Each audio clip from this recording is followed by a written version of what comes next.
Ghost Report! Happy Monday. How's everyone doing? What is up, Heather? Whatever, Carol, Tammy, Lisa Boo, Tyrana, and Delea Lux. How is everyone doing? And how is your Monday going? Or Tuesday, depending on where you're at the neck of the woods. Nerd Report in the house.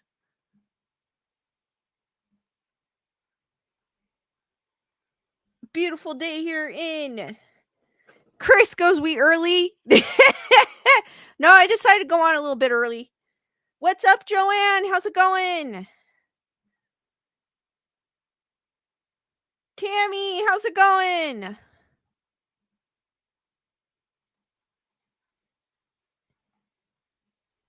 What did everyone do today? Did anyone do anything interesting? I bug-proofed my sliding glass screen. That's what I did. Rochelle, what's up? How's it going? I had a gap between the frame and my screen and my sliding glass door. That's why the mice come in the summertime. So I decided to fix it a little bit without replacing the screen.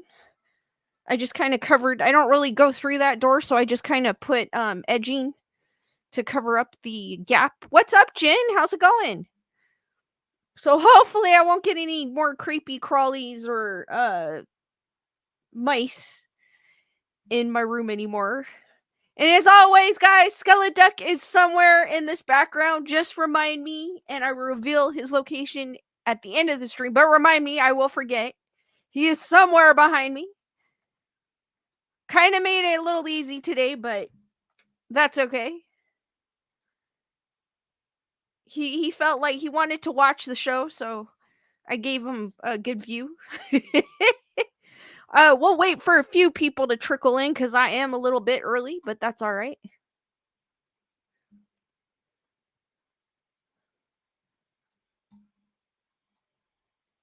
How is the weather where you are at? Lisa Boo, how's it going? Today it was about like in the 70s. Wasn't that bad. It was a nice day today, actually. Slayer Selection, what is up? How's it going? Tammy goes, it was raining. Oh, I don't mind the rain, though. I like the rain. We were a nice 70 degrees or mid 70s, I think, here. There was a nice breeze. Joanne goes, cool, damp.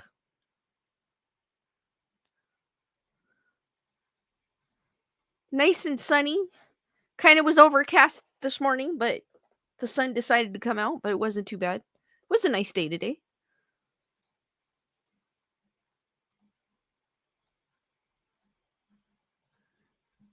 All right, guys, while I'm waiting for people to trickle in, I have this article I want to share with you. Slayer Selection goes, I'm good, just enjoying the nice weather. Awesome. Always good to have nice weather. When it's not too hot and not too cold, it's perfect. Give me a second here. Something fell. Oh, my book fell. Give me a second, guys.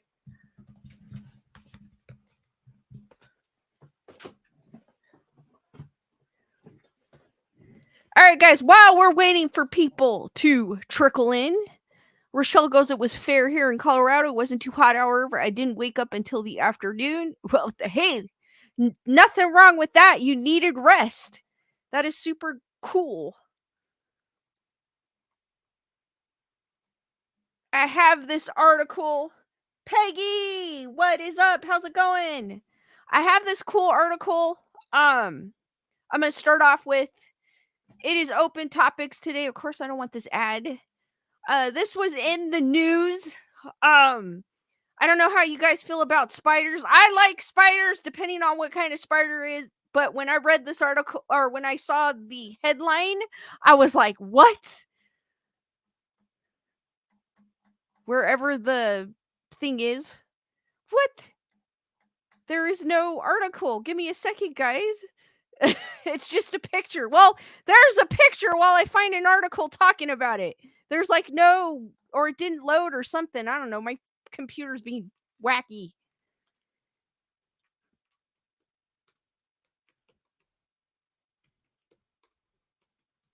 Well, it is a giant flying spider. All right, here's one. Well, that is a picture of the giant flying spider. I did find one with an actual article to it. All right. Giant flying Joro, Horo, I don't know how to if it's Joro or Horo, spiders spreading on the East Coast this summer. What to know? New York City and New Jersey might have a new resident this summer, a giant yellow and blue black flying spider. I guess I don't have to worry about this because it's saying the East Coast. What is Joro spider, also known as the Trichonophilia calvata? The Joro spider is from East Asia and can grow to the size of a palm. Female Joro spiders are typically yellow with legs that can grow up to 4 inches. Male Joro spiders aren't nearly as big and are a blue-black color. Besides their striking appearance, Joro spiders are also known for their web weaving abilities. If I saw this spider, I would think it's cool. It looks cool to me. Mature female Joro spiders can spin yellow or golden webs that are extremely strong while spanning up to 10 feet, according to a study by the University of Georgia's Department of Etymology. Joro spiders are able to thrive in urban environments, which is one of the reasons they have been able to migrate northward in the United States. The spiders have the ability to thrive everywhere. David Coyle, who focuses on forest health and invasive species at Clemens University, told ABC News.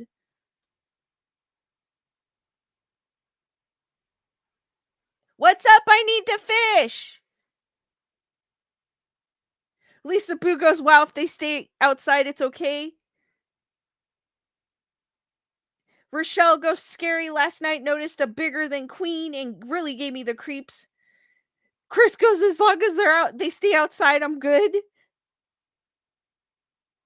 Carol goes, speaking of the weather in her area, it was very cool today, only in the low 60s. Oh, wow. Where did the Joro spider, and if you guys are just coming in, we're talking about the Joro spider while I wait for people to trickle in before I get into the spooky wookie. Where did the Joro spider originate from? The Joro spider originated from East Asia and are native to Japan, Korea, Taiwan, and China. While it is unknown how the spider arrived in the U.S., scientists speculate the spider likely arrived through international cargo. That's what I was thinking. It was probably on it could have been on someone's luggage or even on themselves on a passenger. Maybe it hijacked on someone. The arachnid made its first appearance in Georgia over a decade ago. They've also been seen in Maryland, Oklahoma, Alabama, Tennessee, North Carolina, West Virginia, and South Carolina, according to iNaturalist, which has tracked where they've been spotted. iNaturalist is a site where individuals submit findings of plants and animals and get help with identifying them. This is a tool some scientists use in their research. Can a Joro spider fly? And I don't know. Gunner Girl, what's up?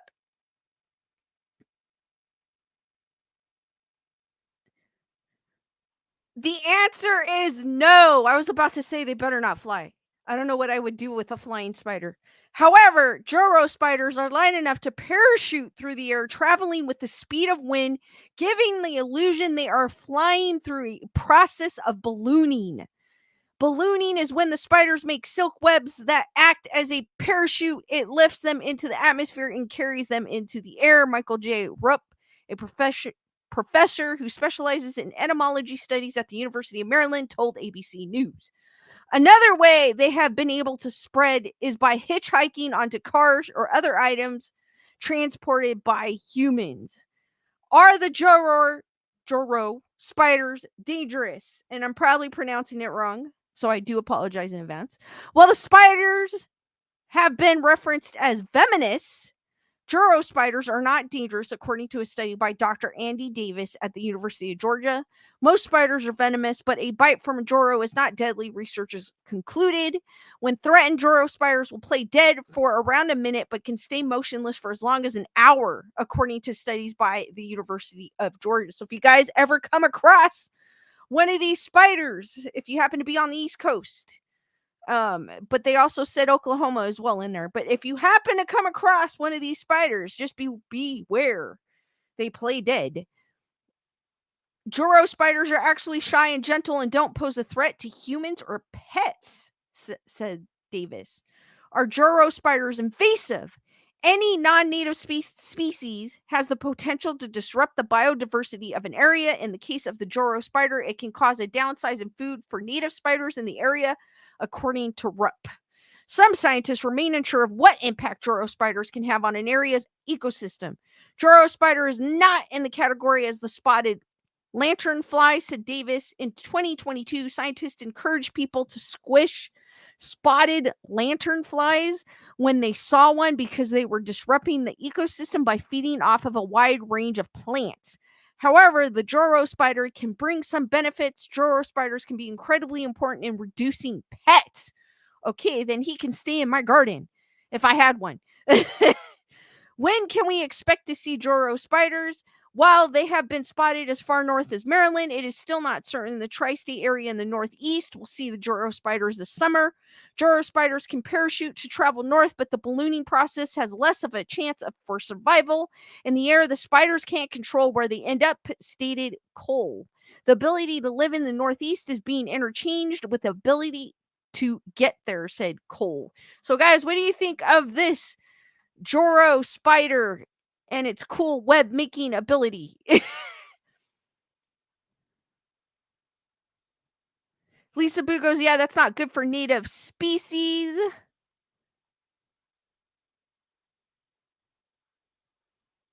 Carol goes, they could stay outside, not in the house.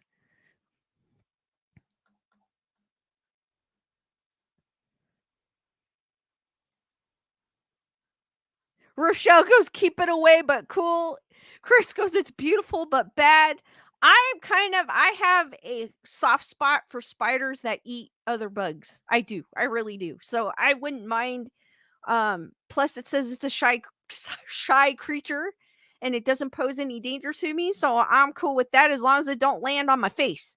If it lands on my face, then that's another issue.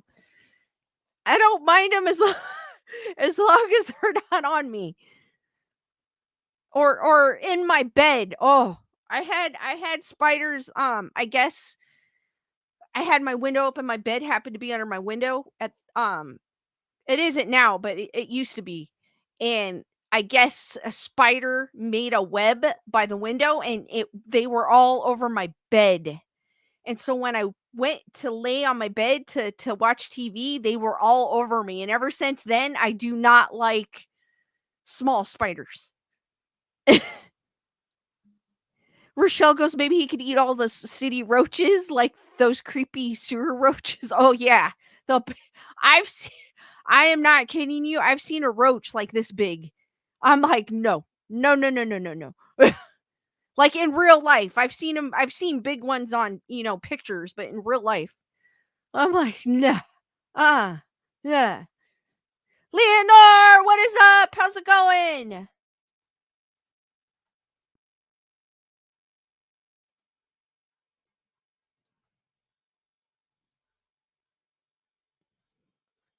But that Lisa Boo goes Texas size roaches. I've seen one huge here, that big. No, that's the only thing I don't like. I do not like roaches because they don't freak me out or anything. I just don't like them because they multiply like crazy. So if you see one, you've got a billion of them. So that's my yeah. Roaches are just yeah. That's the one thing, and anything poisonous like bug wise. If it was a rattlesnake, I would leave it alone and let it go do its thing. Chris goes, if you come in my house, you better eat pantry moths.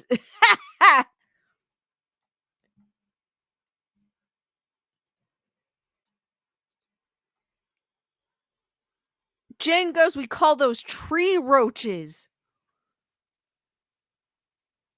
No.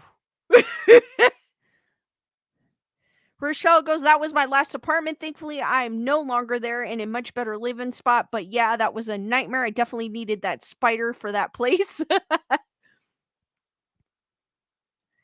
Lisa Poo goes, they are prehistoric. The only thing to survive apocalypse. Yes, they probably would. Until until people decided to eat them. I think there's people that actually eat roaches. I know there's people that eat bugs. So I can imagine in the apocalypse, if there's no food, the roaches will become extinct too.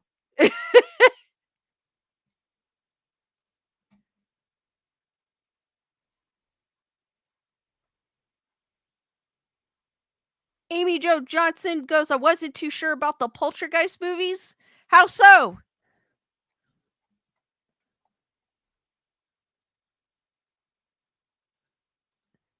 I liked them. I grew up watching them. It's sad what happened to the main actress. Um, Sad story, and I know there was stuff that happened during the filming of that film as well. I know it happened during The Exorcist, it happened during The Omen, as if those sets were cursed because of the subject matter that they were filming. Rochelle goes, my nickname, according to my sister and her friends, because they were older than me, called me Roach because of my name, Rochelle. Ah,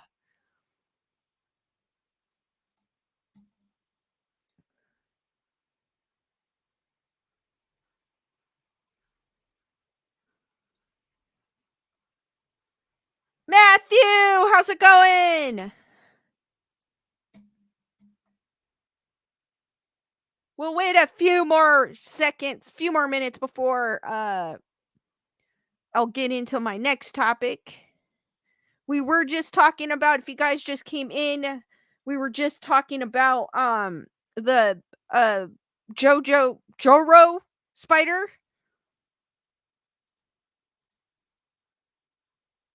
Matthew goes, Qui-Gon also says, hi, I saw the pictures of your lightsaber. That's super cool, Matthew.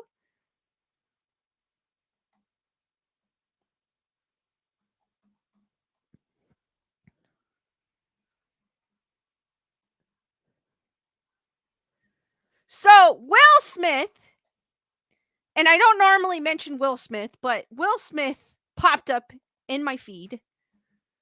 Um, and the reason why I don't normally mention Will Smith, because it's not horror related, but in this case, it is. So he popped up in my feed. So Will Smith confesses to fleeing a London hotel because of a ghost. So I apparently went to a hotel and he left because he got scared. Will Smith revealed he checked out of a London hotel because of a ghost.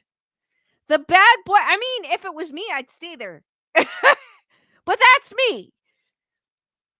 Will Smith revealed he checked out of a London hotel because of a ghost. The Bad Boys actor claimed he hastily left the Lanesborough Hotel in London after a ghost urinated. What? What am I reading? A ghost urinated in his friend's toilet and wiped all of his messages from his mobile phone?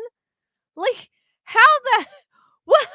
How the hell do you know if a ghost urinated in your toilet? Did you see? Well,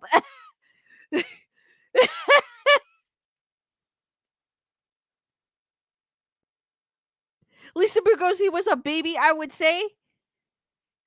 Well, hold on here, guys. How do you know when a ghost urinated in your toilet? How? It's a it's a ghost. What? Did you actually see? I mean, was there color in the toilet or something? Maybe you forgot to flush? Not Will Smith, but his friend. and then what was it? Wiped all of his messages from his mobile home.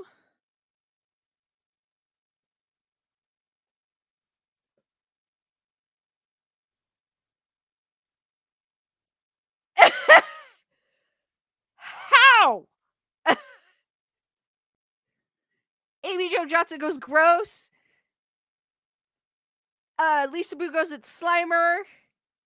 Rochelle goes very suspicious.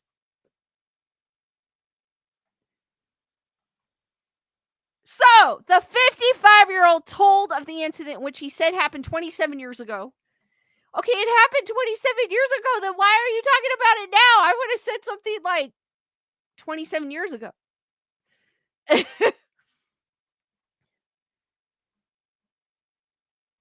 When he appeared alongside Bad Boys co-star Martin Lawrence on Jimmy Fallon's Tonight Show. I wonder how this came up, to be honest. But I wonder if Jimmy Fallon had asked him a question to go down this rabbit hole.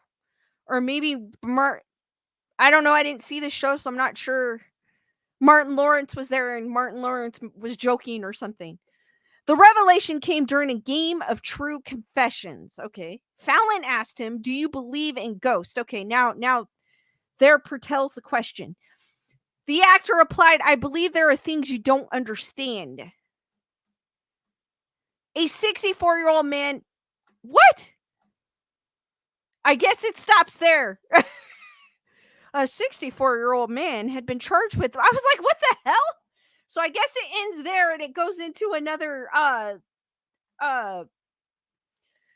I was like, what the heck? Jennifer, what is up? Julissa, how's it going? So Will Smith confessed because someone asked him if he believed in ghosts. So this is where that story. So he left. Basically, if you're just coming in now, Will Smith left a London hotel because, and how's it going? Because his friend said that a ghost urinated urinated in the toilet. Don't ask me how you know when a ghost urinates in your toilet. I understand if the toilet was being flushed and no one was there, but then you can kind of debunk that and say plumbing problems, because sometimes if you have a bad flapper, whatnot, that could cause your toilet to flush. And then his friend had claimed that it wiped all his messages from his phone. Maybe he hit the wrong button, because sometimes that can happen. You don't realize that, but he left the hotel because of that. And it wasn't even happening to him. It was happening to his friends. Friend. So it makes no sense to me. And I guess it happened 27 years ago. Chris goes, it kills me how many people get paid for writing. Slayer goes, that was a left turn off the story. It was. It was like a 64-year-old man. I was like, what? I mean, it was right under a picture of Taylor Swift, but still, though, it's like separate the stories. Like, just show the little, don't put the whole story there. I don't understand how, why news articles would do that. Like, they have, this particular one has like 5 or 6 stories in one page.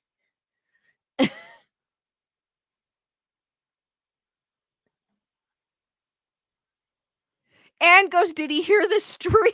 I don't know. That's what I don't get. It doesn't say why or how.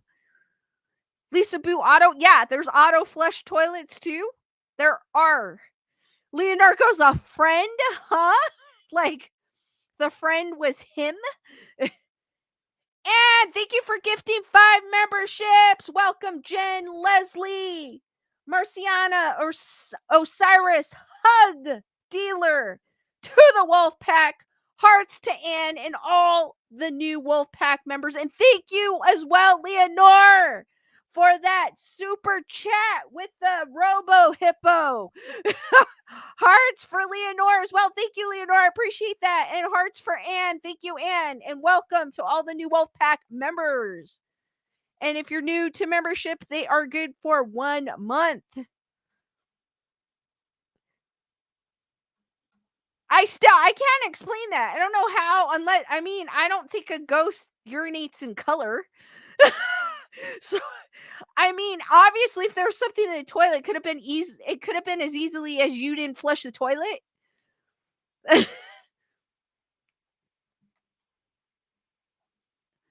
which I don't understand, but that is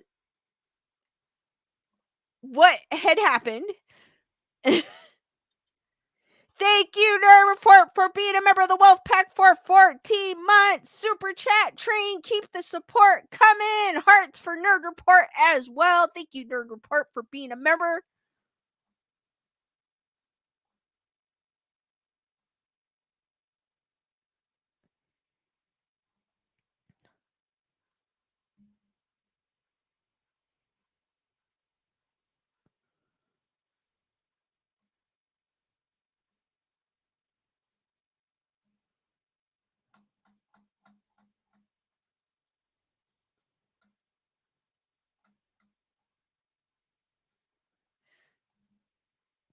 Jennifer Marie, thank you for the super chat. Choo choo. Hearts for Jennifer Marie. Thank you for joining the super chat train. Thank you, Lisa Boo, for being a member for 14 months. Much love to you, Lisa, and everyone. Hearts to Lisa Boo as well. Thank you, Lisa Boo and Jennifer Marie. Guys are awesome.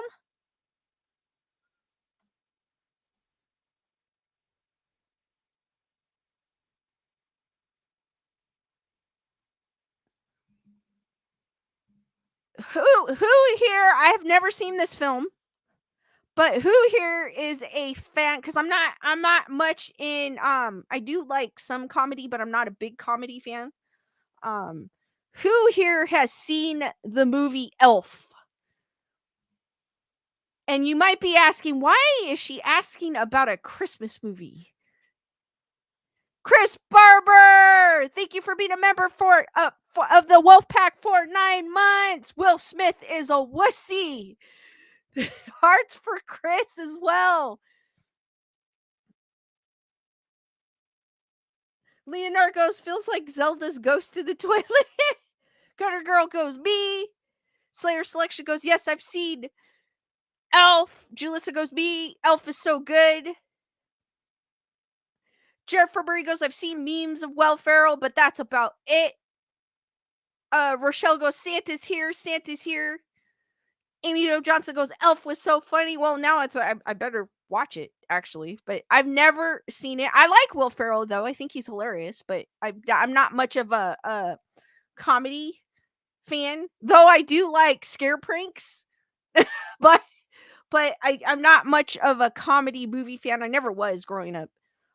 Even growing up with the comical horror like Evil Dead, it took me until I was older to really enjoy Evil Dead because I couldn't understand the comical, how with comedy and horror put together, I was like, that can't work. So I never gave it a chance until I got older, and I was hooked from then on.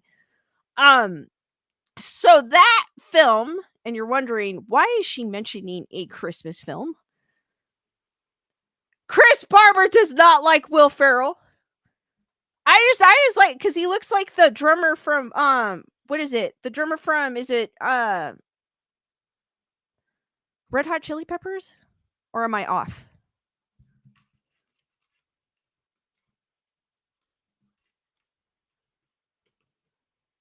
Yes, Chad Smith. He looks like Chad Smith from Red Hot Chili Peppers. Gunner Girl, thank you for being a member of the Wolfpack for 10 months. Loving your stories every day. You make me smile. Thank you, Gunner Girl. I appreciate that. Hearts for Gunner Girl as well for being a member of the Wolfpack for 10 months. Rochelle goes, I could be like that too, Lisa. I believe shows and movies have a time and place in everyone's life. Wendy, what is up? So, I found this article. It goes, much of Will Ferrell's Elf was filmed in a surprisingly haunting location. I have not seen the film. I've seen maybe clips of it because, of course, when they're talking about Christmas movies, they usually mention this one. So it goes, while Will Ferrell has starred in some of Hollywood's funniest movies over the years, there's only one hit that's gone on to join the ranks of bona fide Christmas classics. Elf, the 2003 film directed by Jon Favreau and co-star Zoe Deschanel has achieved a beloved holiday status in the 21 years since its release. The internally optimistic face of Farrell's Buddy regularly shows up in Christmas decorations nationwide, and the movie even spawned a Broadway musical adaptation that premiered in 2010. Nowadays, audiences can't help but associate Elf with the warmth and silliness of the giving season, which is why it's surprising to learn that the movie was filmed in a surprising and disturbing place. I am not, my favorite holiday happens to be Halloween. So, but I don't mind making Christmas spooky. So I always find a way to make uh Christmas spooky, as this article is doing. Largely inspired by an even older classic, Rudolph the Red-Nosed Reindeer, Elf follows the adventure of Buddy the Elf after he leaves the North Pole on search for his real father.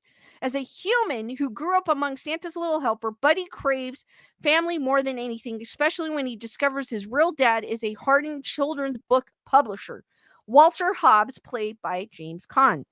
What follows is a series of misadventures as Buddy attempts to reconnect with his father, as well as a glimpse into the fun and familiar love of the heart of Christmas. Yet, for all the tinsel, joy, and festive laughter the movie manages to provide, the film's true achievement is that it manages to be so festive after having been filmed in an abandoned psychiatric hospital.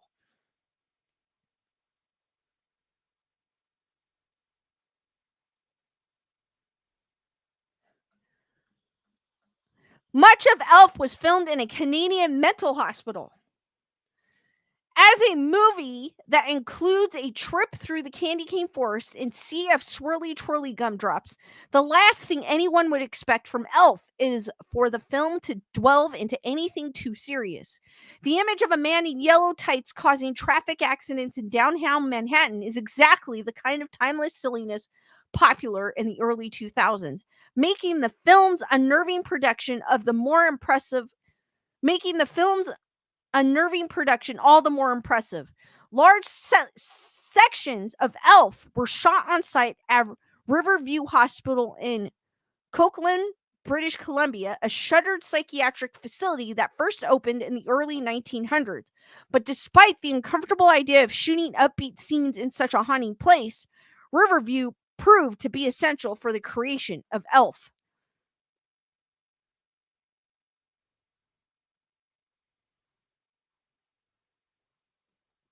According to Netflix's The Movies That Made Us, Elf production designer Rusty Smith described Riverview as one of the creepiest places I've ever been in my life. But that didn't stop the team behind the film from utilizing the grounds for some of the most memorable sets. Walter's office, Greenway Press, as well as the police station, the Hobbs apartment, and the orphanage audiences see at the beginning of the film were all filmed at Riverview. Favreau even used the hospital to film the iconic fake Santa scene at Gimbel's, which was supposed to be filmed at Macy's traditional store in Manhattan. When the retail giant wanted the classic elf scene to be cut, Riverview once again provided its own locale, demonstrating how invaluable the hospital became for Elf's production. Having the backup option proved to be especially helpful for Favreau's team, as production couldn't afford to shoot all its scenes in Manhattan on a $32 million budget. That is a lot of money. Riverview's affordability and expansive grounds therefore provided Farrell and the team with ample space to realize their creative vision, with the facility even proving crucial for the film's finale. In Rolling Stone, Favreau explained that to double for Central Park, we used a grassy field that was on the grounds of a mental hospital. He then went on to explain that other parts of Riverview's grounds were being used as a separate film lot for the movie Freddy vs. Jason, illustrating that Elf still utilized the creepy hospital for its benefit, even if the movie isn't the first production to have used it. Hollywood has a long history with Riverview Hospital. Dusty, how's it going? Gunner Girl goes, it was so funny. I would never have guessed that. That's why I was surprised too. I mean, I've never seen it, but I was surprised because it's a Christmas film. Like, why would they film it in a creepy haunted ex-psychiatric hospital. Leonard goes, "It feels like wannabe Jerry Lewis." Chris Barber goes, "Sounds like a fun place." Actually, I wouldn't. It actually kind of does to see. While an abandoned psychiatric facility in the middle of rural Canada may not immediately sound inviting, the hospital has served as filming locations for a long history of Hollywood classics.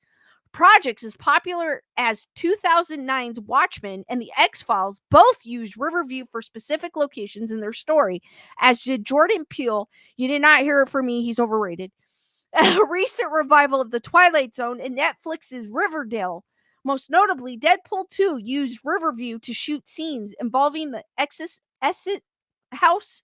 Both report repurposing the hospital grounds for its final fight scene and putting star Ryan Reynolds just a few shots away from the legacy of Elf.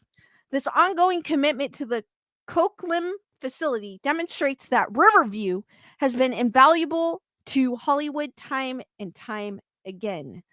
Home to a variety of natural landscapes and architecturally unique buildings, the hospital grounds are optimal for filmmaking, trying to take advantage of Riverview's antique aesthetic.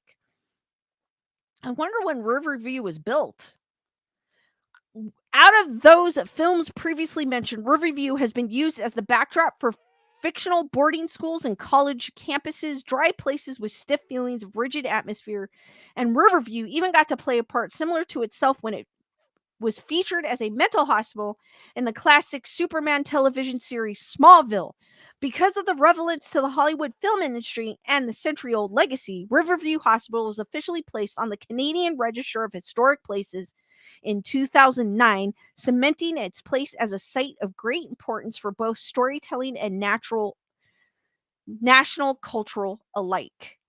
As for its own use of the grounds, Elf distinguishes itself among other Hollywood films that uses Riverdale because of its unique approach to filming sites. Riverview's more, did I say Riverdale? Riverview. Riverview's more traditional buildings lend their more drab, colorless ambience well to the less magical aspects of the Hollywood movie settings, such as the police station and orphanage. Yet, Favreau and his team also worked hard to transform Riverview into a cheerful place for all ages when they used it for the gimbal set and staged the lawn for the sleigh ride at the end of the film. By taking a more whimsical approach to the dark legacy of Riverview's history, Elf puts a merry spin on a familiar setting, proving not even filming locations are immune from the movie's message of Christmas cheer.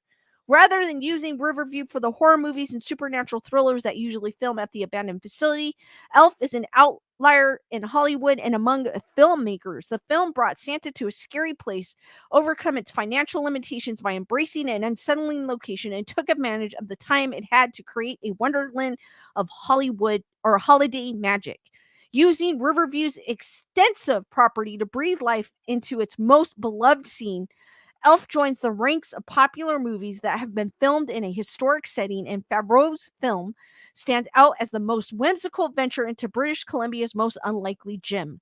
The movie conjures heart from horror and family from fear, and its achievements deserve to continue to be sung loudly for all the world to hear.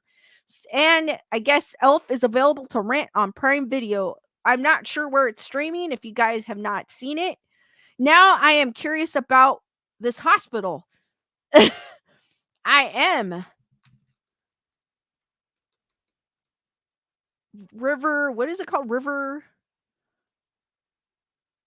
I am curious of when this place was built now. Because it doesn't give you much of a back. I mean, it kind of tells you. It kind of tells you.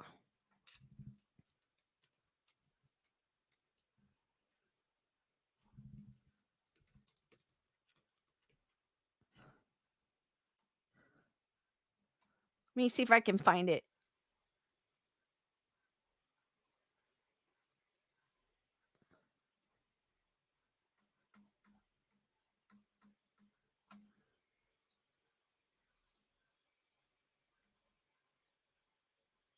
Let me see if I can find one.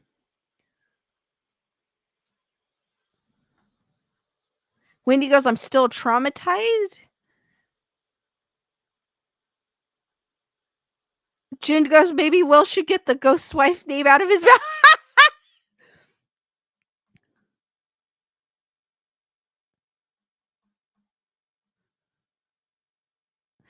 Chris Barber goes, Jack Frost is one of my favorite Xmas movies. Growing up, I liked A Christmas Story and I liked Rudolph the Red-Nosed Reindeer. But then horror-wise, I have a few. I like Black Christmas. I like Krampus. I like the story of Krampus as well. And trying to think. I know the new Terrifier 3 that's coming out later this year is going to be centered around Christmas, so I can't wait to see that.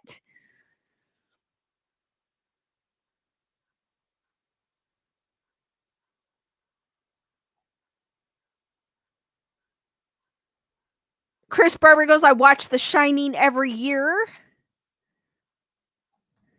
Let me, because I'm curious about that hospital now. Let me see if I can find one that says hauntings at Riverview Hospital. Give me a second, guys.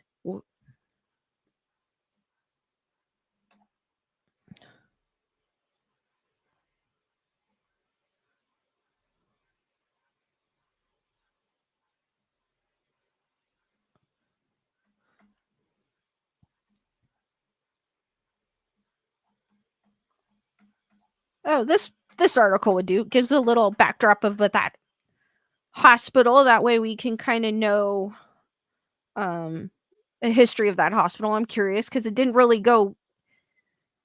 Gunner Girl goes, have you seen Christmas with the Cranks? No. There's also what's that holiday movie with Chevy Chase? Is that the one? I don't think that's the one, is it? The with Chevy Chase. I love that movie, but I don't remember the name of it. I haven't seen it in a while.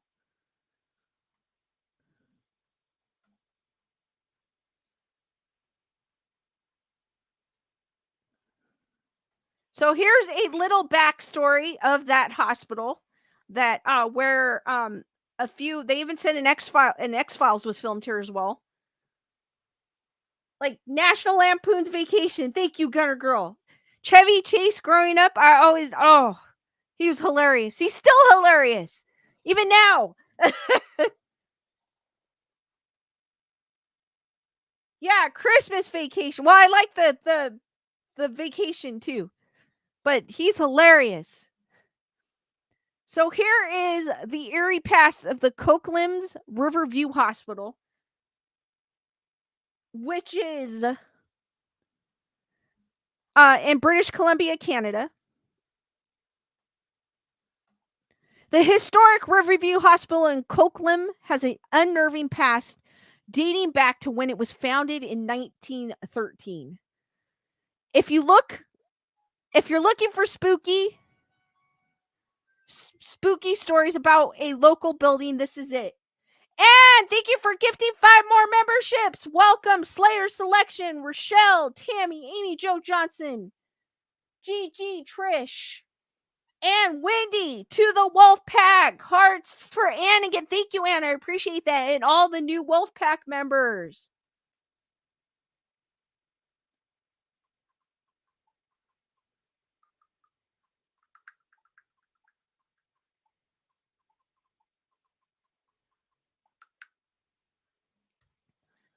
If you're looking for a spooky story about a local building, this is it. Riverview Hospital. British Columbia's very first treatment center for those suffering from mental illness was opened in 1876 as part of Royal Hospital in Victoria. The hospital was later closed due to overcrowding, and the 1,000-acre lot in Coquitlam was purchased to construct Riverview Hospital. In 1913, the building, commonly known as West Lawn, began treating around 300 mentally ill male patients. While the building was intended to house 480 patients, it ended up housing a whopping 919.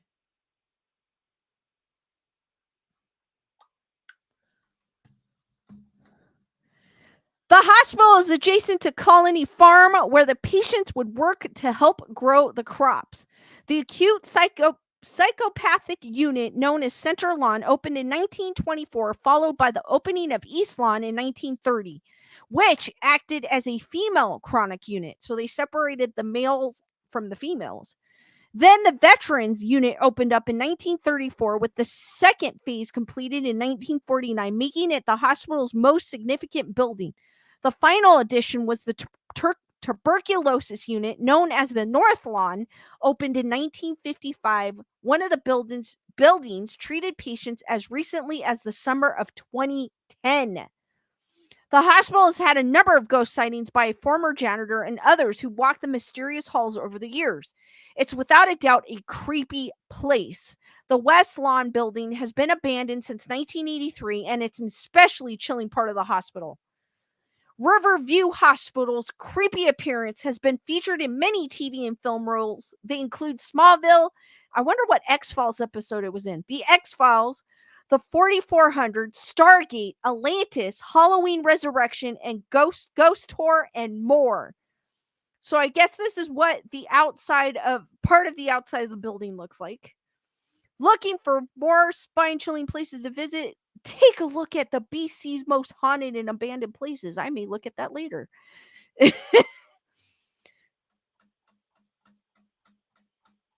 So it's been around for a while. Is there like a good outside picture of it? Let me see, guys. I'm kind of going off the way. I went down a rabbit hole.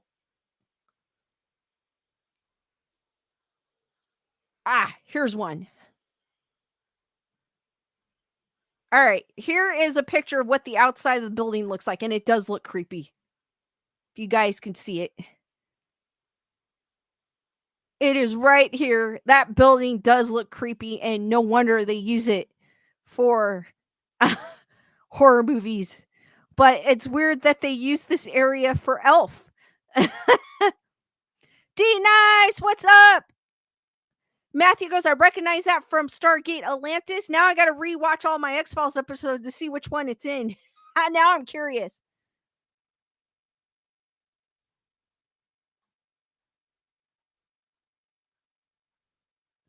Chris Barber goes, I believe that any place would be haunted. It would be one of those hospitals. Yes, I agree. I always believe that hospitals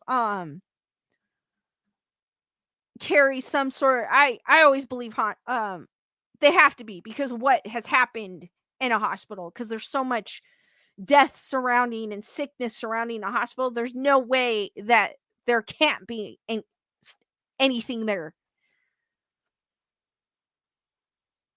Wendy goes, a rabbit hole could be good or bad. Be careful.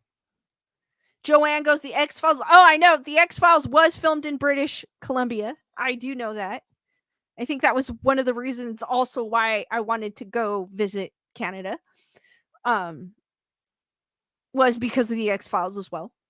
I think the last two episodes they decide, or the last two seasons or so, the last season they started filming down here because David Duchovny had gotten married, and I don't think he wanted to travel anymore. He was barely in the last season too. D Nice goes home. I don't have a ring yet, but that would be a cool place to get hitched. What you say? You know what? It's a cool place to take pictures at, though. D Nice. It's a cool backdrop. No, serious. I'm not kidding. I like old buildings, so I would think that would be cool. Not because it's haunted or anything, but because it's a cool. That would be an awesome picture. Like you standing, and they do like a wide lens with the building in the background. Oh my god. Sorry. It is. It's gorgeous. D-Nice says it's gorgeous. Leonard goes, dude, the movie House on Haunted Hill. The house, the movie, I think it's in Los Feliz. The house that was actually uh I can't think of the word right now for the movie.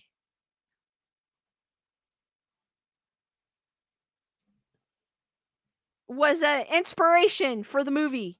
Is in Los Feliz. It's right above the Los Feliz. I think it's right above the Los, or below it, the Los Feliz murder house.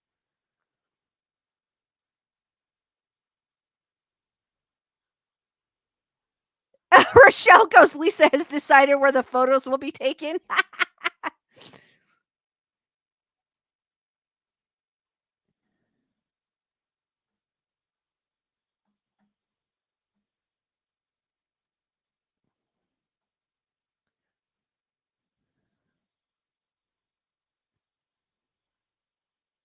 All right, guys. So I've got but they did say it's in a rural area. So I don't know how transportation to get to that area is. But that would be a cool place to take pictures. I'm not kidding you. It would be beautiful. Even to get married on the outside of it. You don't even have to go inside. I wouldn't want to go inside because the old buildings have you don't know what's in the material, the building material.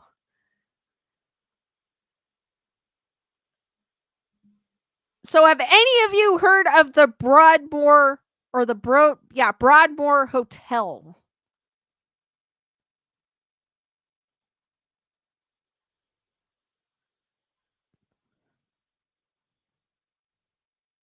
I have never heard of this. I came about it. It is in Colorado, I believe, if I'm not mistaken.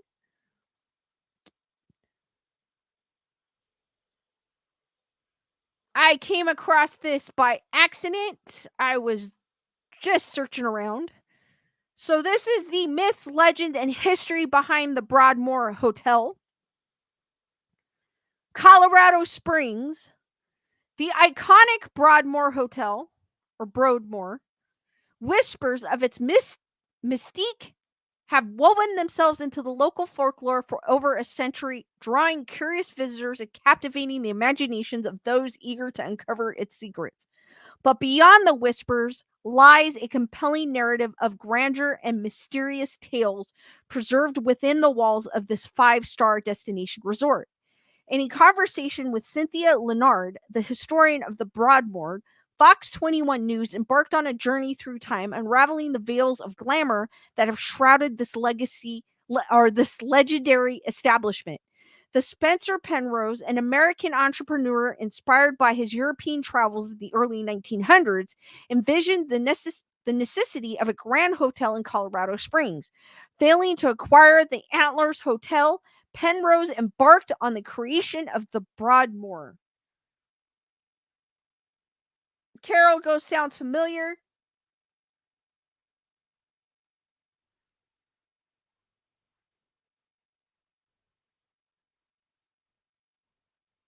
Rochelle goes, it seems like I've heard about it. Myth suggests that the diminutive A in the hotel's logo was a taunt directed at the Antlers Hotel, yet Leonard dispelled this notion, citing a trademark necessity as the true reasons for its inclusion. Over the years, the Broadmoor has welcomed esteemed guests ranging from U.S. presidents to sports figures and Hollywood luminaries. Yet, regardless of who you are, stepping through the hotel's door mirrors the same enchantment experienced by guests upon its inaugural opening June 29th of 1918. Leonard says hundreds of artisans were deployed to ensure the hotel's completion, originally offering rooms at a rate of $10 to $12 per night. Oh my gosh, I would stay there all the time if rooms were $10 to $12 a night. Carol goes, it was on one of those shows like Ghost Hunters.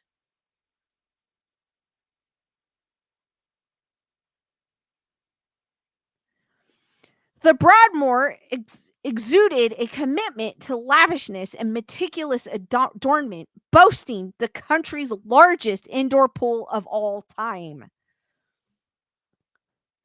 In regards to the pool, Leonard also debunked the legendary narrative of the hotel's underground tunnels where Penrose supposedly hid his secret stash of thousands of bottles of Prohibition era booze. They were actually found stored in the original swimming pool, but no secret tunnels that I'm aware of. It's a great story, though, said Leonard. Or Leonard. Leonard. So this is a picture of the indoor pool. It looks freaky looking from this picture, only because it's black and white, but it looks amazing. It's huge. Penrose collection is now showcased in a hallway in the hotel called the Bottle Alley.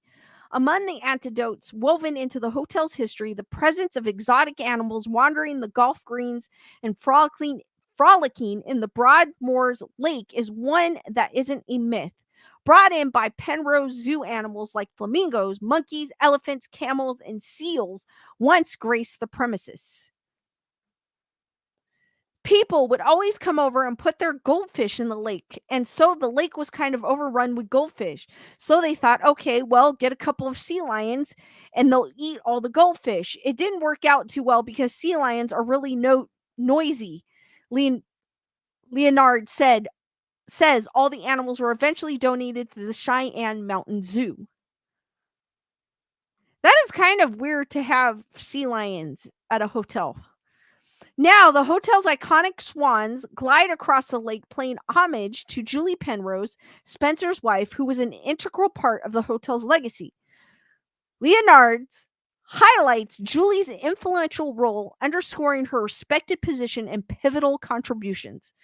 They, Spencer and Julie Penrose, were really a partnership when it came to building the hotel. Her thoughts were considered, and for a woman in the early 20s, when as a female you were just the spouse to be put in that position, she was well respected, said Leonard. Following Spencer's passing, it was Julie who assumed control of the hotel operations. Where is a picture of this hotel? As the whispers of the Bromores or the Bormores stories echo through the walls, the passage of time has only enhanced the hotel's charm. Leonard, I want to say Leonore, I don't know why. Leonard poignantly refers to the hotel as possessing a soul of its own, a grand lady echoing sentiments of an establishment steeped in history, elegance, and timeless allure.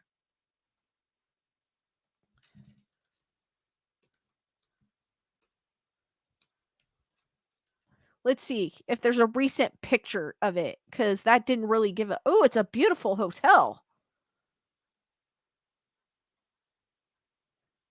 And this is the actual hotel site. Hold on. It's a beautiful hotel. It is beautiful. What happened to the picture? It disappeared. Hold on. There it is. Check out that hotel. Oh my God. Beautiful. Backdrop, too. Oh my God. That is just, oh. I'm sorry. That is beautiful. Rochelle goes, it is charming. Chris goes, pretty. Joanne goes, I want to find a beer in my fridge. Wendy goes, I want to find some hidden bourbon on my land.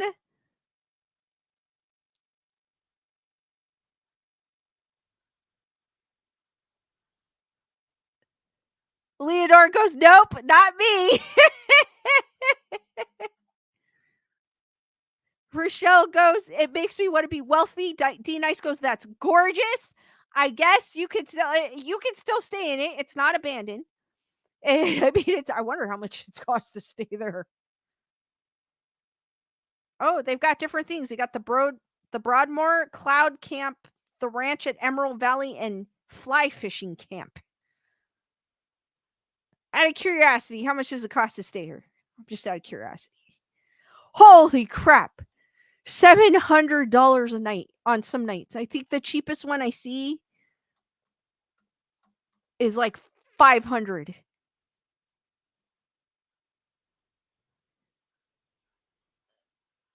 I mean, if you go into November, it's 300. That's where the prices go down to the 300s. Wow, that is crazy. But it's a beautiful, beautiful hotel. It's in Colorado Springs, Chris. Julissa goes, it is very beautiful. Amy Jo Johnson goes, or it's possessed by Zool. D Nice goes, honestly, though, I am more drawn to Gothic architecture. Still, that place is beautiful. Leader's like, heck no. Tyrana goes, that is a lot. That I mean, you are paying for a beautiful. It is beautiful. I mean, if I'm gonna pay that much, it better be beautiful and the room better be awesome. Honestly. Joanne goes fly fishing would be fun.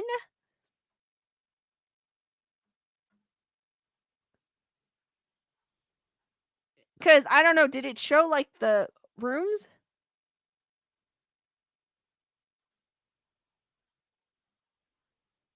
Let me see. It is a resort. So you are paying for a luxury resort.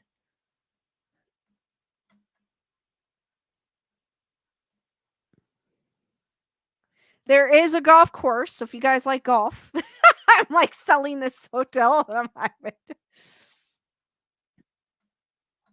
Oh, here's another view. This is another awesome view. I don't know why. I'm just this like, ooh, look at this view. That's beautiful.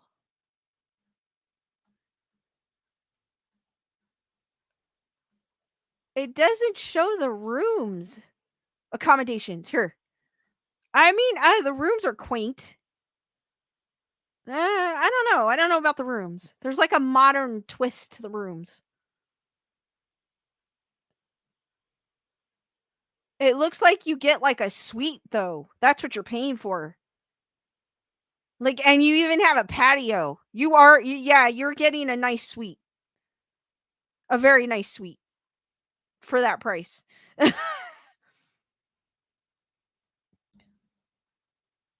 Julissa goes, if I win the lottery, we can all go. Rochelle goes, the rooms are like Paris. D Dice is like, meh. Carol goes, that's gorgeous.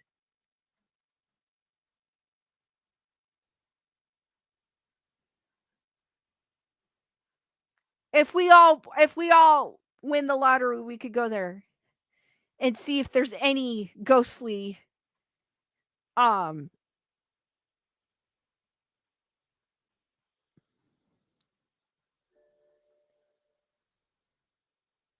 Leonard goes, yay, nice view. Gotta go there once more than half the time they are trying to sell you.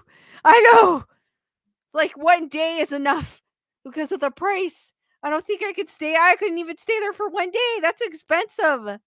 That's like quadruple the price in some places. Rochelle goes, okay, let's send Manifest to Julissa.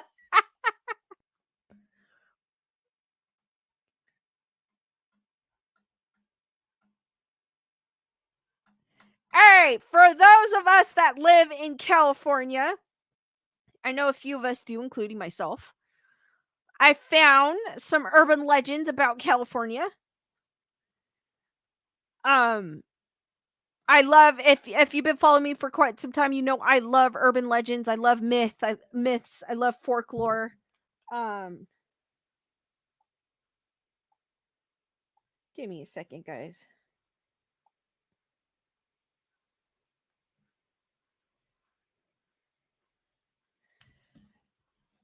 It's one of my favorite things. I always find these interesting. So let's dive in. Urban legends about California that'll blow your mind.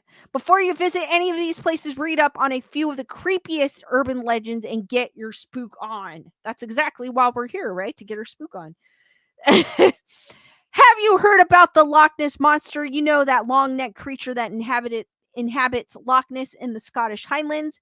Maybe you've heard about it from a friend of a friend who swore they saw something move in the water, or it was your boyfriend's brother who told you over a campfire sesh, or maybe it was your doctor's travel agent. Either way, you can't really remember where the story comes from or why it's so fascinating, and that's exactly what makes a good urban legend, and that's why I like them. Also known as urban myths or contemporary legends, urban legends are basically unproven stories of peculiar things happening in unusual places. But somehow we can't seem to get enough. The strange things about these myths is that the disproof doesn't seem to prevent them from resurfacing. In many cases, the legends have become the main reason people visit a place. And when it comes to the Golden State, there's really no shortage of ghostly grounds and haunted locations for the fearless. Before you visit any of them, read up on a few of the creepiest urban legends and get your spook on. Famous urban legends about the Golden State. The monster of Lake Elizabeth. I don't think I've ever heard of this one. This is something new. Nestled near Lancaster in Los Angeles County, Elizabeth Lake is shrouded in an intriguing urban myth suggesting it was formed not by natural forces but by supernatural ones. The tale whimsically proposes that this lake became a sanctuary for otherworldly creatures as their keeper found himself lacking space. This narrative is further spiced up by the eerie notion that the lake harbors a portal to the netherworld accessible to those brave enough to venture into its depths.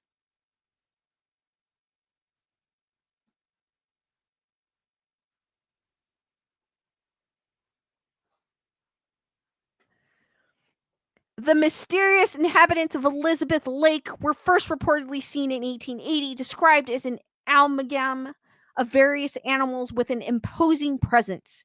Imagine a being with the elegance of a giraffe's neck, the intimidating gaze of a bulldog, and the mysterious aura of bat wings, all wrapped up in a 50-foot long package. This description has fueled the fires of local lore for generations. Over the decades, the area witnessed a flurry of reports about this enigmatic beast, stirring fear and fascination among the community. The intensity of these encounters led some landowners to relinquish their ties to the land, while tales of vanishing livestock and shadowy figures in the sky became part of the local narrative. This also kind of sounds like a Loch Ness monster, too. As for the fate of the legendary creature, whispers of its creature in the late 19th century persist, mingling with the rich tapestry of local folklore. Yet, like many tales of the macabre and mysterious, tangible evidence remains elusive. The question lingers: is there a daring soul among us willing to plunge into the lake depths to uncover the truth? Have any of you guys in California heard of the monster of Lake Elizabeth? I have never heard of it. This is something new to me.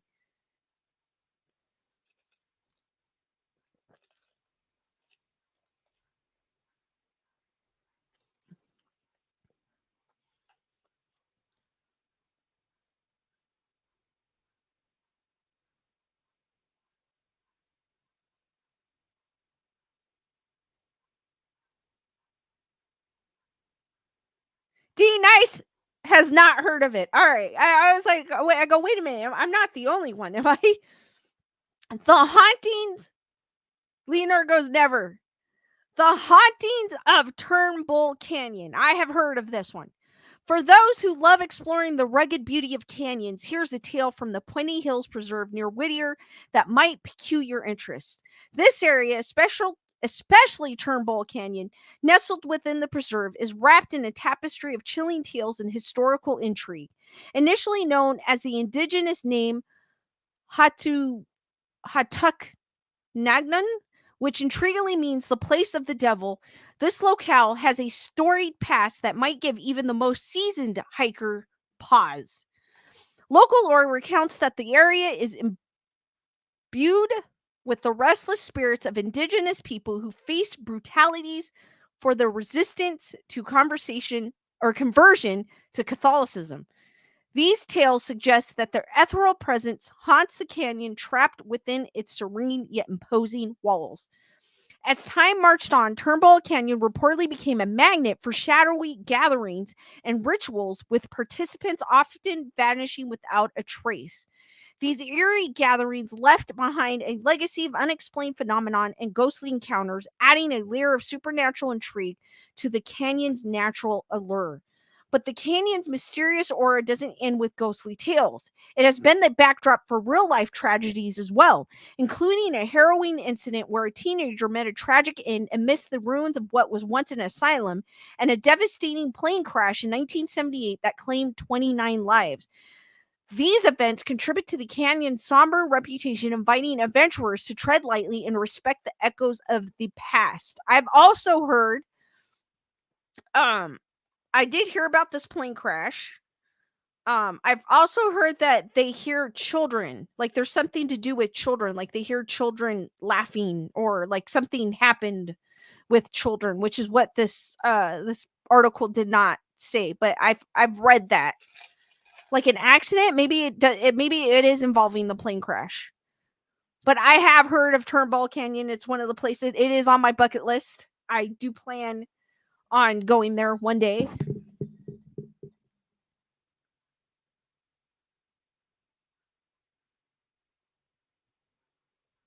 Wendy goes, I'm haunted enough in my own house. At least I'm semi-normal.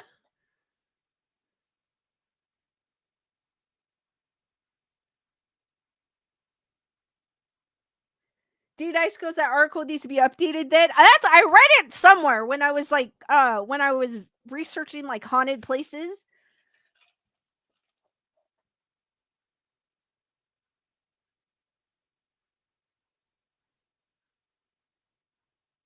Tinkle Tits! Thank you for being a member of the Wolf Pack for 10 months! Hearts for Tinkle Tits! What is up, Tinkle Tits? The sign of the Hollywood spirit, which I know of too as well. Manda Panda, what is up?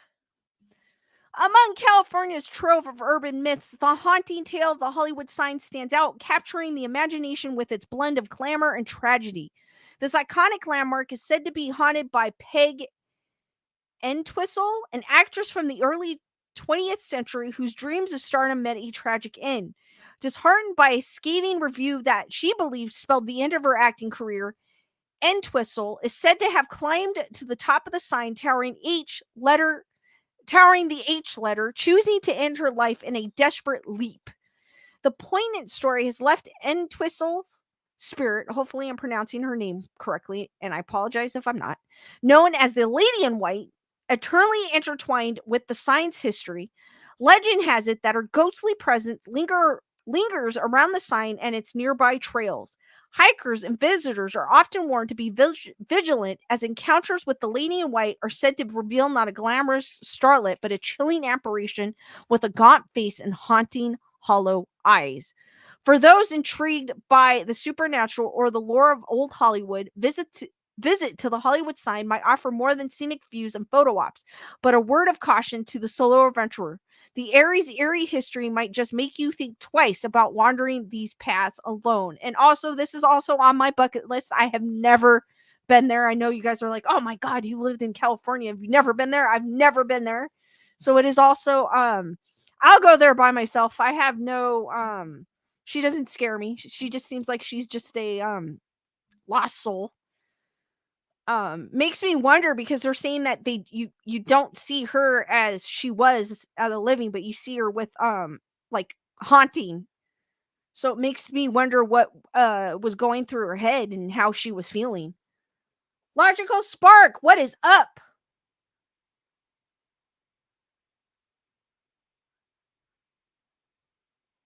D Dice goes, I'm down there to go again. Let's go.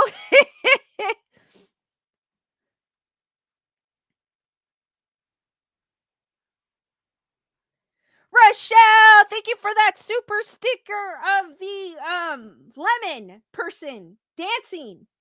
Hearts for Rochelle. Thank you, Rochelle. I appreciate that.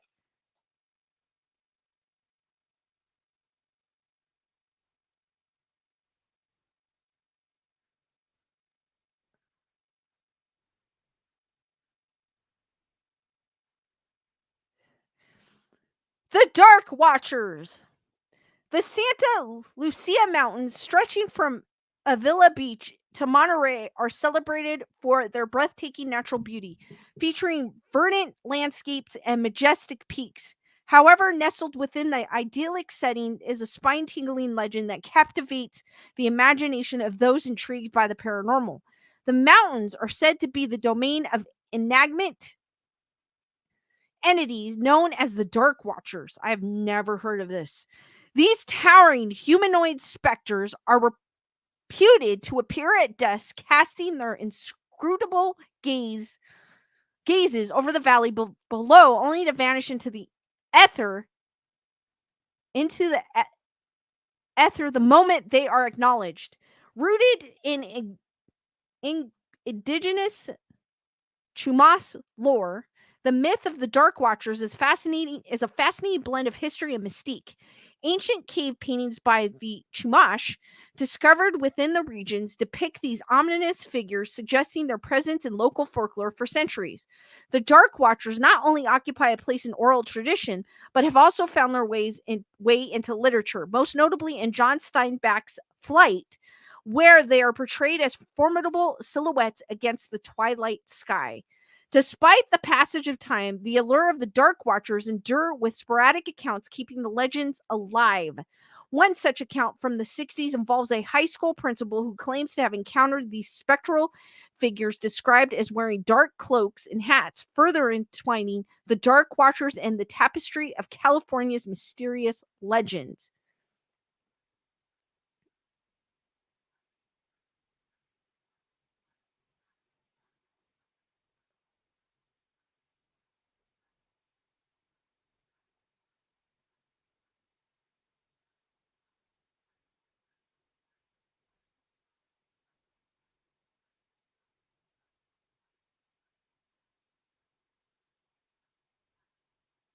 Leonardo's Beware the Tapestry. The Stowe Lake Ghost.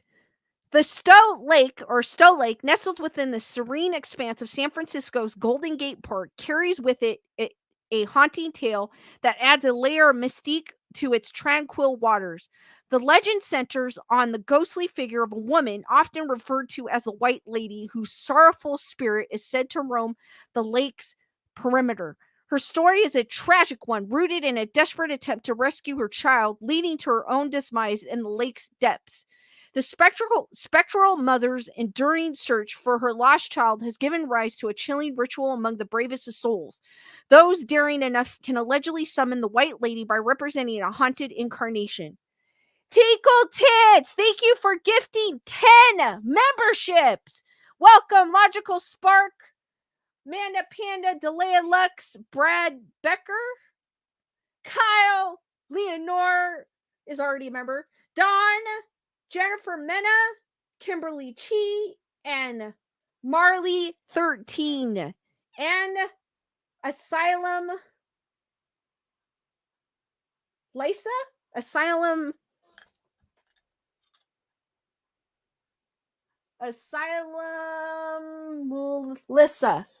Melissa? Welcome. I apologize if I butcher that. Welcome to the Wolfpack and Hearts for Tinkle Tits. Thank you, Tinkle Tits. You are awesome. I appreciate that.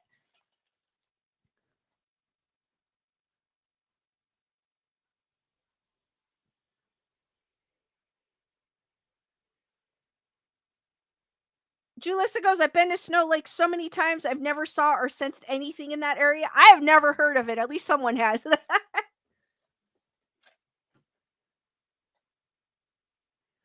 This spectral mother, because I don't know where I ended up. The spectral mothers, I'll just start it over again.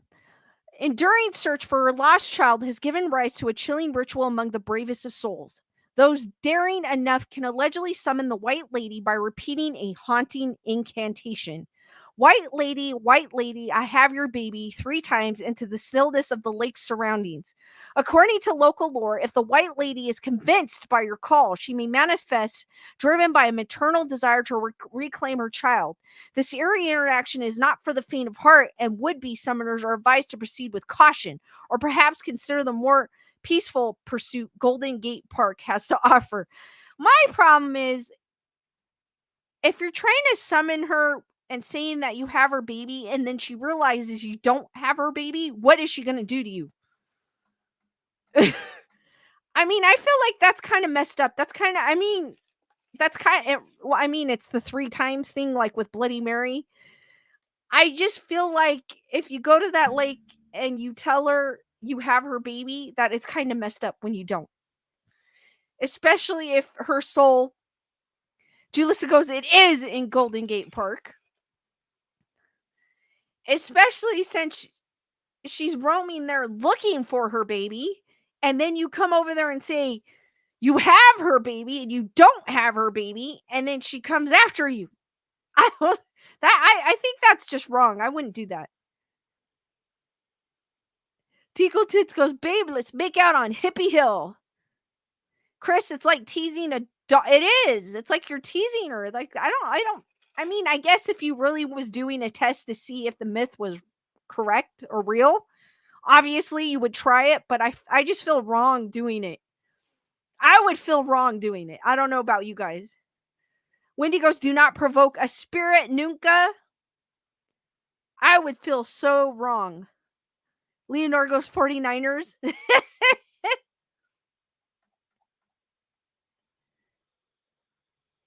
Some of those I've heard of. I've heard of the Hollywood sign. I've heard of um Turnbull Canyon, but I've never heard of the others. So it's kind of interesting to learn about some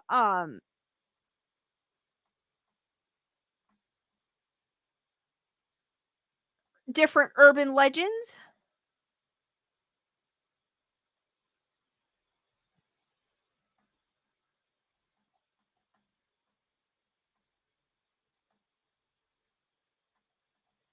All right, I found this article about UFOs. I'm going to have one more article, guys, and then I'll open it up for questions.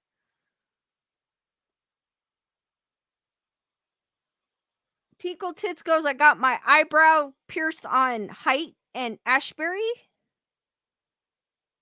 I always wanted to do that, and I just never did. I did my ears instead.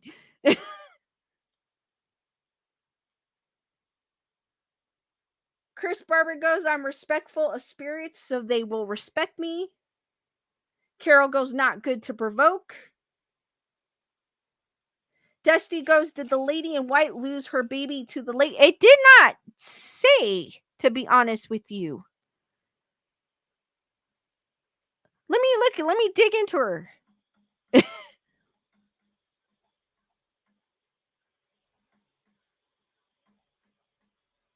The Stowe Lake Ghost. Let's see.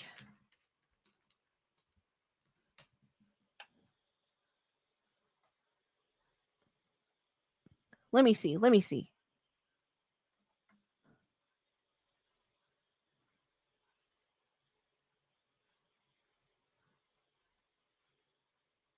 It's rumored back in the 1900s, a mother drowned her baby in the lake.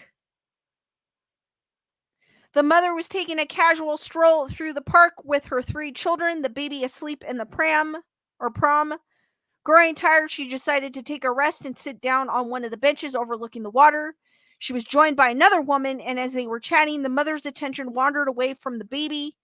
When she looked away from her chatty conversation partner, her baby was gone. The prom had rolled into the lake, never to be seen again. Some say the other woman was a mischievous spirit looking to lure children away from their mothers to cause them pain. Could it be true? You can always go ask the white lady herself.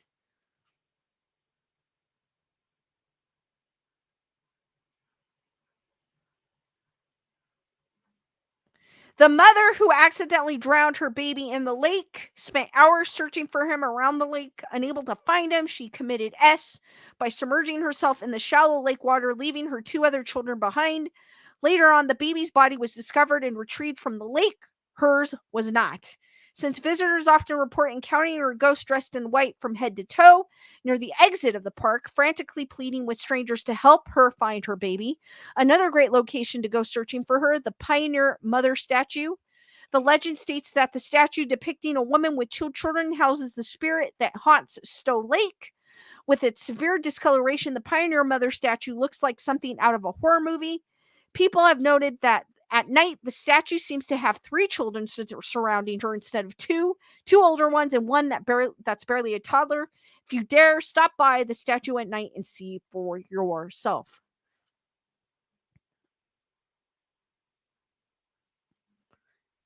Which is kind of sad. So I would not, why would I tell her that if she's looking for her baby? That's kind of sad.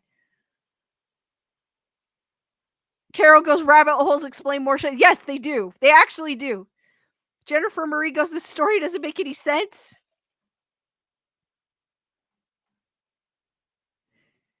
And Jennifer Marie also goes, that's suspicious.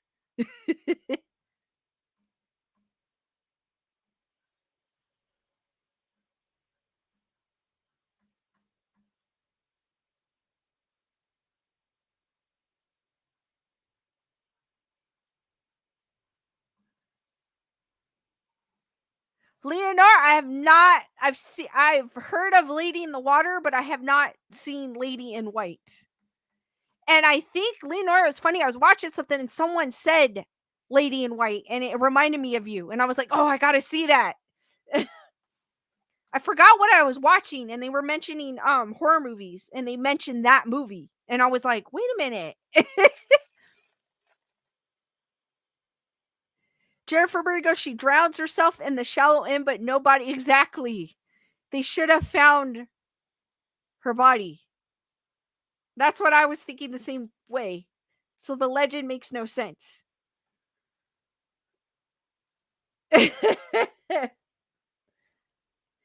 Tinkle Tits! Thank you for that super chat. Hearts for Tinkle Tits. Energy, drink fun. Thank you, Tinkle Tits. I do appreciate that. Hearts for Tinkle Tits.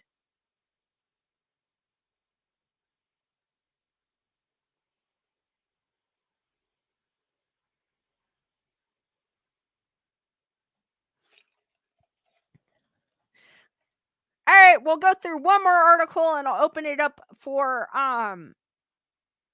questions. I have one more article to share if I could find it. Hold on my list. I don't know. I did not. I'm gonna be honest with you guys. I did not read this article before posting it, so I will be reading it with you. It's what could aliens look like? That grabbed my attention, so I said, why not?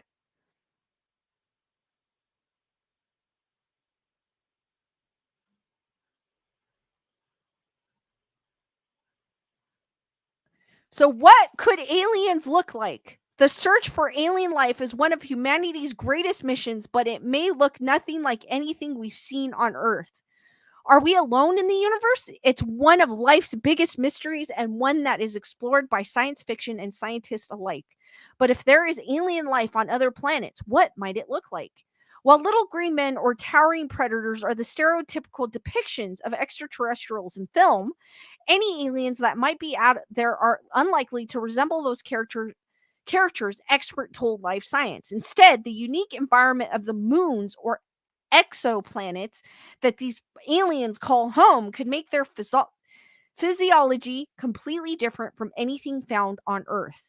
Some aliens might evolve to only fly through their planet's sky as a result of a dense planetary atmosphere. Adam Frank, a professor of astrophysics at the University of Rochester, told Live Science. Or in cases of planets with high gravity, he said that aliens might develop to be sturdier, cannot read, more like elephants. Or perhaps life would evolve to live underground. Valentina Aristova, a chancellor's fellow of chemistry at the University of Edinburgh, told Live Science. If a planet has high levels of radiation not absorbed by an ozone, that might result in subterranean life that uses soil as protection. In this case, Aristova suggests that simple multicellular life might look similar to fungi. While we usually see the fruiting body of a fungus above ground, most of its life actually happens underground in a vast network of roots called mycorrhiza.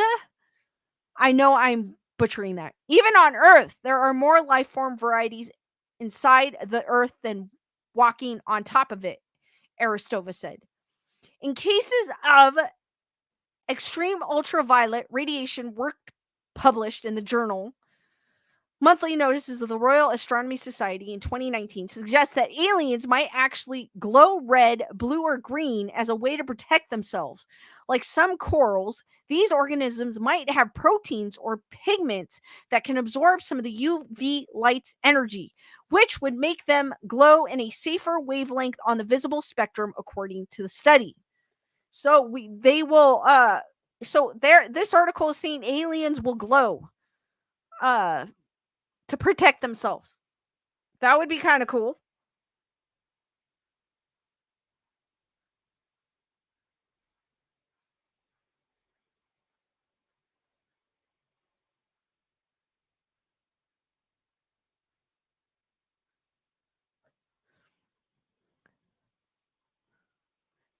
Another potential adaptation, said Frank, would be aliens with very slow metabolism as a result of the frigid temperatures on their home world. Titan, Saturn's largest moon, is a nice example of a very cold world that scientists speculate could possibly be home to extreme life living in the methane seas, Frank said. Sloths on Earth are an example of animals with extremely slow metabolisms. Their metabolism is only 40 to 45% that of other animals their size, which move more slowly as a result. Would aliens look like humans?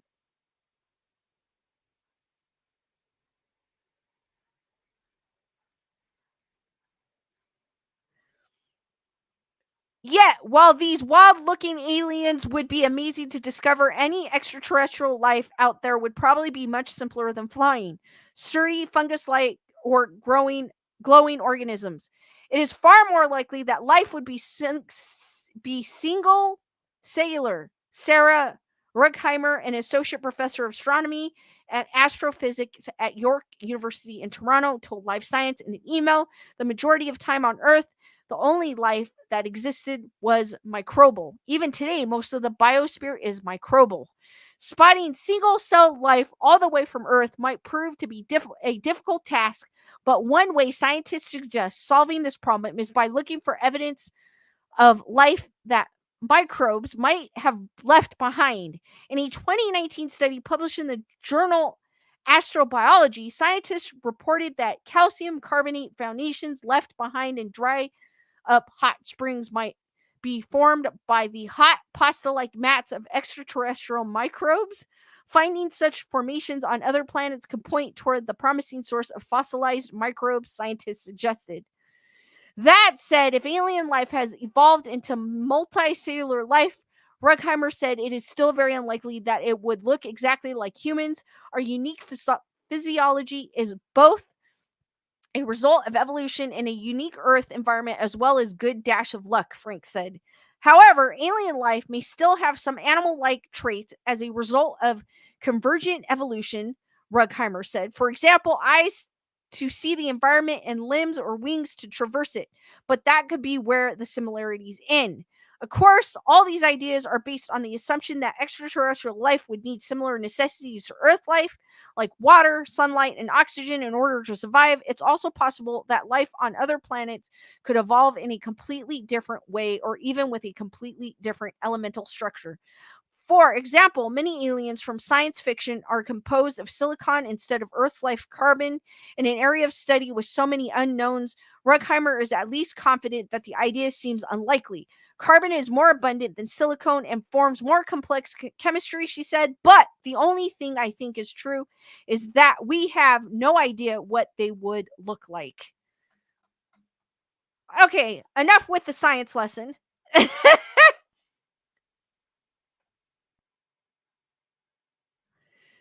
Leonardo goes, D Nice goes, that was, it was! That's why I was like, enough with the science lesson. Rochelle goes, yes, I do think aliens would look like humans. Leonardo goes, they will watch until, in my opinion, what happens to humans.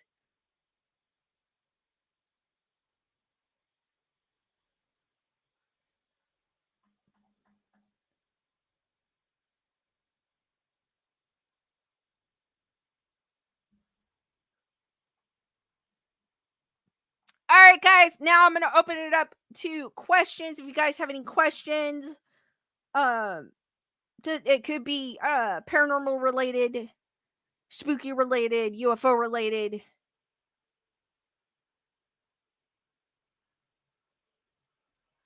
Wendy goes, parallel universes bends the spectrum. That was like, I was expecting it just to be like aliens are gonna look like this, not the microbial of this.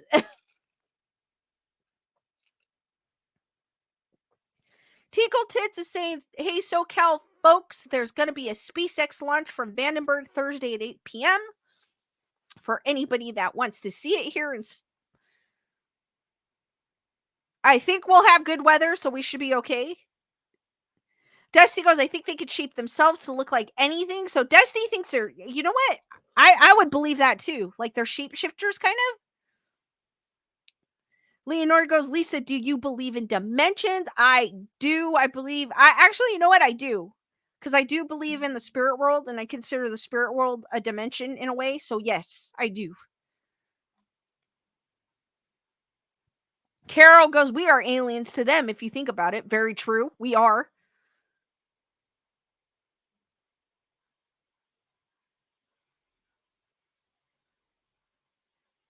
Man at Panda goes, do you watch any ghost investigators? I've been watching a few lately, really been like in Amy's Crypt. I don't really watch any of them on YouTube. Um, I pretty much just watch Ghost Adventures because that is my favorite right now. I do like the only one that I've been kind of watching. Well, Slap Ham, he doesn't do investigations. He just does spooky videos. I do watch Slap Ham, and I've been watching Franco Adventures. He basically goes through to cemeteries and he kind of investigates. I kind of like him because he uses um he doesn't have outlandish production. He does have some production in there, but not like super outlandish. And I kind of like that. I kind of like that he's simple and he's kind of interesting.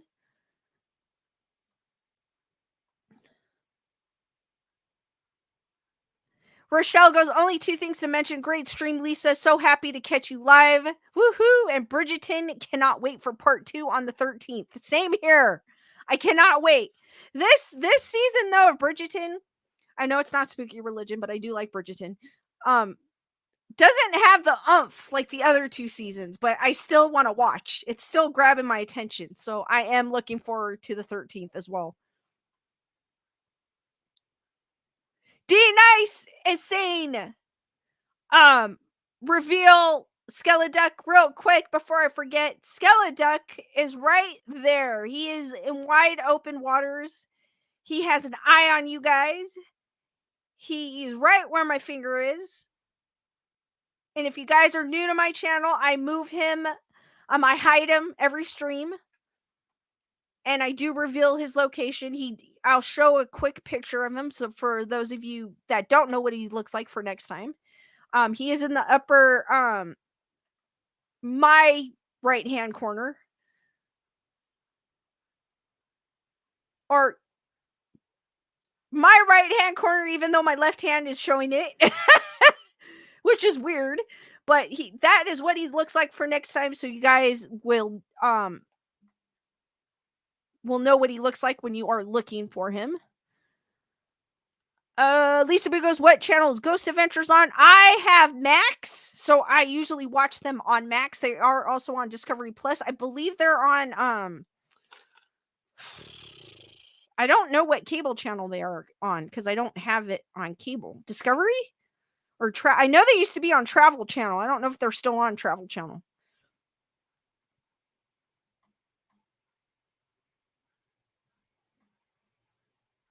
Carol goes, I like the Ghost Brothers, Ghost Adventures, and others.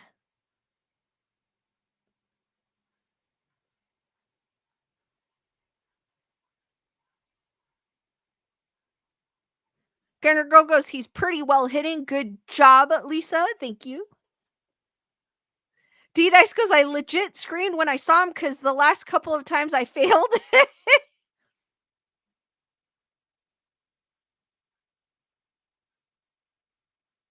Dusty goes, the duck is in protection mode today, watching the room.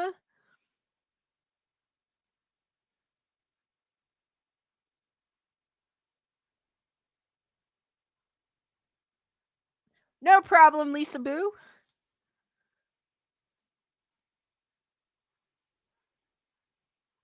Chris Barber, Travel, last time I watched was years ago. I think they're still on Travel, but I'm not sure. But I do watch them every week. This Carol goes Discovery Channel, so they moved to Discovery. I know they're on Discovery, the Discovery Plus app, and they're also on Max. So, and I have Max, so I just watch them on Max.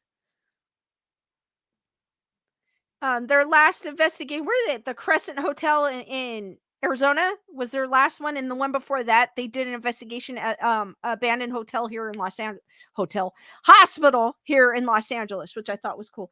Julissa, thank you for being a member of the Wolfpack for 14 months. Thank you for another great show. Thank you, Jalissa. Hearts for Jalissa, guys.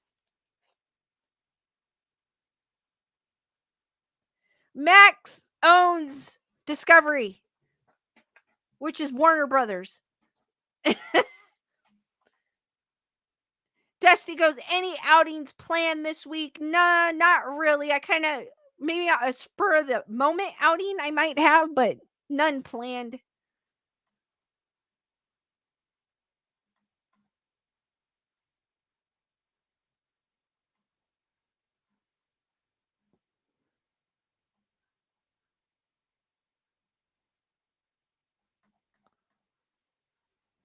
D Nice goes, it's too hot for out. It's not that hot, D Nice. It was nice today.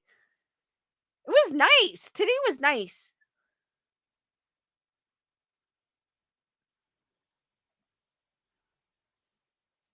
It was a nice day today here in SoCal.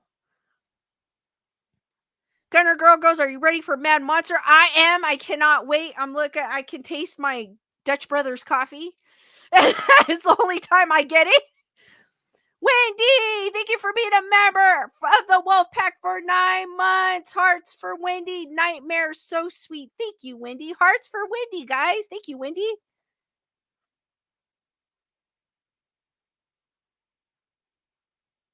Jennifer Marie goes, I pray your nice weather stays until the end of June. Hold on. I mean, obviously the weather app isn't, accurate. This week, we are going to be in the low 80s, except Saturday. It says 85. And then it goes back to 81. So it's still nice weather. That's still nice. Compared to other places in the United States, I heard the other day Las Vegas hit 116, if I'm not mistaken.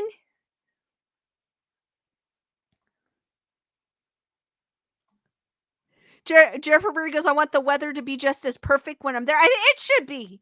Usually, it doesn't get hot here until July lately. Carol! Thank you for being a member of the Wealth Pack for 7 months. Lisa, I always enjoy these streams. Keep them coming. Thank you, Carol. I appreciate that. Hearts for Carol, too, as well. Leonora goes, never believe in that. I know, I don't. Because they'll say, like, it's going to be 70 and it ends up being 80.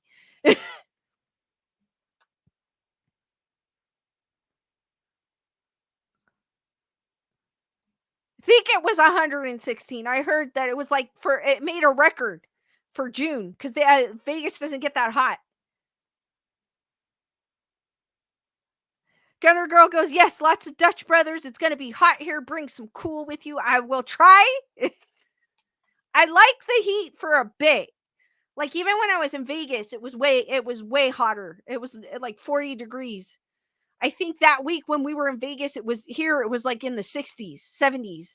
And then we were going over there, it was in the high 90s. So it's like, I do like the heat just a tiny bit. After that, I don't want it anymore.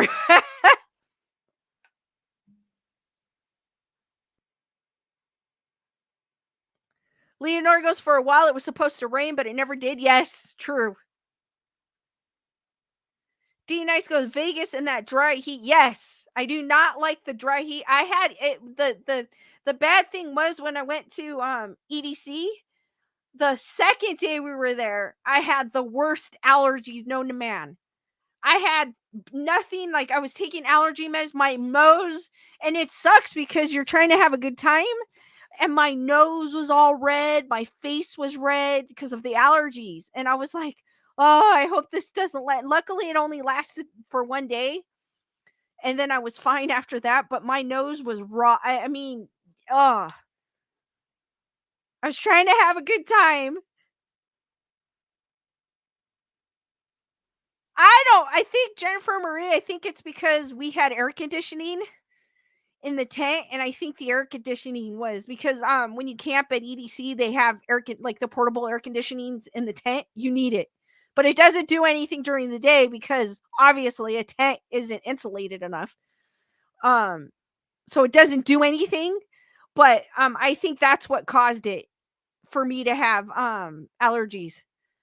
I don't know because I've gone to Vegas before and never had a problem until that day. I had the worst. I haven't had an allergy attack that bad in a while. It was just bad. And then my nose would get dry because it was bad. And then the next couple of days, I'm trying to have a good time, but my nose is all red. And it took a couple of days for it to go away. I was like, and then I go, oh, when I go back to California, I hope I don't get another one, which I didn't. So it was good. Leonardo goes, freaking allergies happen to me too much AC. Yeah, AC sometimes could be bad for like it affects me. I could get sick off the AC in my car. So now I don't point it at my face. I have it like pointing this way.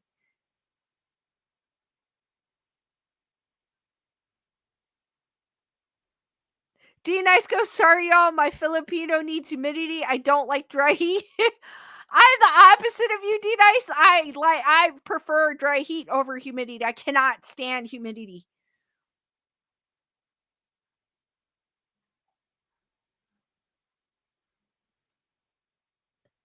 All right, guys, any last minute questions before I end this stream?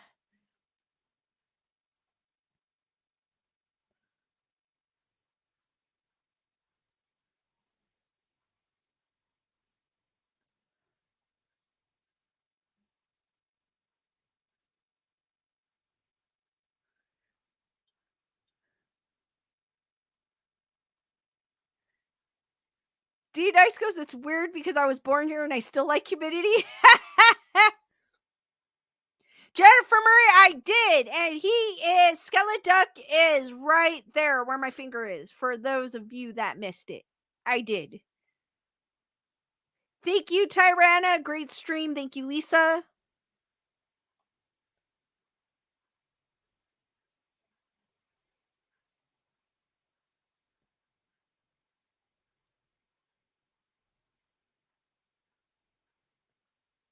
All right, guys. Thank you for joining me tonight on this edition of Grayson Report. I will see you on the next one, which should be Thursday at 7. I might go on a little early, so just keep an eye out on my social. But the next one will be Thursday at 7 p.m. Standard Time. Be there, be squared, and stay spooky and sweet nightmares, guys. I will see you on the next one. Thank you, guys. You are awesome. And don't forget to smash that like button when you get a chance. Good night, guys. If I can find the button.